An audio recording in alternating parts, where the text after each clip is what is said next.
Hey everybody, it's Mediterranean Goddess 1111. Welcome to my channel. If you're new, what's up? And if you're returning, what up, soul family?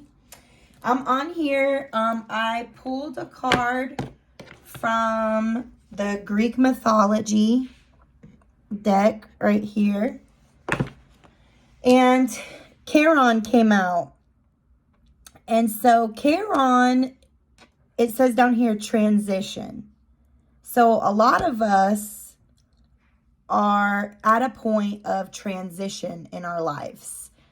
This could be a move or like a physical transition, or it can be a spiritual transition, right? So Charon is he was in charge of, he's the Greek god of basically taking people from the river Akron to the river Styx. So from the world of the living into the underworld. So transitioning from living to dead. So so Spirit said some people might have dealt with a loss of a loved one. So I want to just say my condolences as well. Transitioning to the other side, right? Energy cannot be destroyed. So Charon takes them from one side of reality to the other, from 3D to 5D. And I'm just going to read what the guidebook says so you guys can hear it. It says, many ancient cultures shared a belief in a boatman who takes souls on a journey over water. In Greece, it is Charon who ferried the shades of the dead across the river Akron into the solace of Pluto's realm. So it's from the river Akron to the river Styx, from one realm to the other. And then it says, apparently to remain on the shores of Akron was a far worse fate. So let me talk about that for a second. So you had to pay him. So there was a fee, right? You had to pay the ferryman. And so in Greece, they would put the coin either in the mouth or on the eyes to be able to pay their dues, right? For this task to be done. If they did not have like a respectful burial, or people that were really poor that couldn't afford to pay the ferryman, they were stuck on the river Akron. And here's the thing, that's basically your spirit stuck in the land of the living. And so they are ghosts, and they basically haunt that river because they're not allowed to transition. They're not allowed to go through and have that rest. And I'm going to finish reading.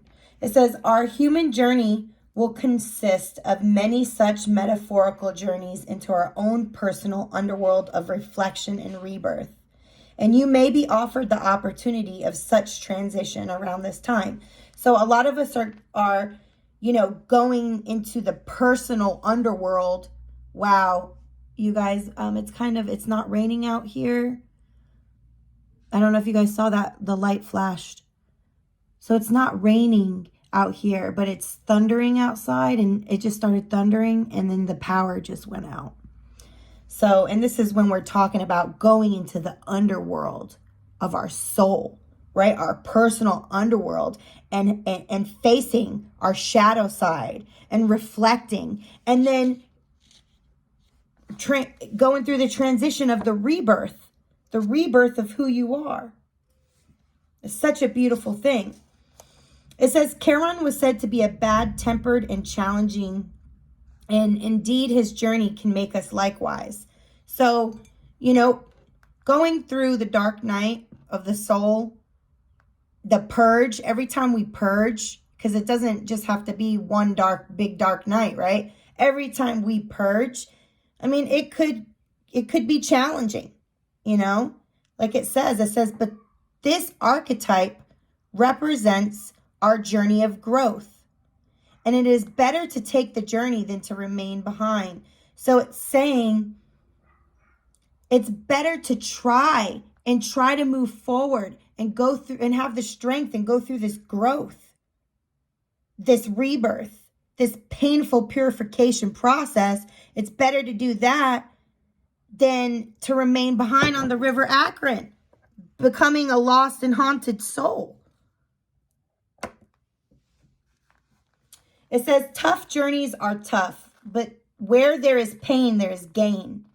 And they are proportional to each other. So I just want to talk about that real quick. It says where there is pain, there is gain. Sorry, guys. My bad. It says where there's pain, there is gain, but they are proportional to each other. So Spirit want me to tell you that pain and gain is proportional. As much as you suffered is as much as Spirit's going to bless you. As much as you've gone through, it was 6:06 on the clock when I had said that, which is balance. Okay? Balance coming in. Because the amount of pain that you've endured, it's also going to be the amount of blessing that you receive in that context. So if you've endured a lot of pain, you're going to have a lot of blessing that's going to come out of that. And then it says we should remember that the underworld is full of riches, and when we finally get there, it's like a seed in the earth. From there we can grow again. So once we go into our own personal underground and we reflect, and we can transition, right? We can go from the seed to starting to grow again, right? This is a new beginning. I love you guys so much. Mwah. Peace.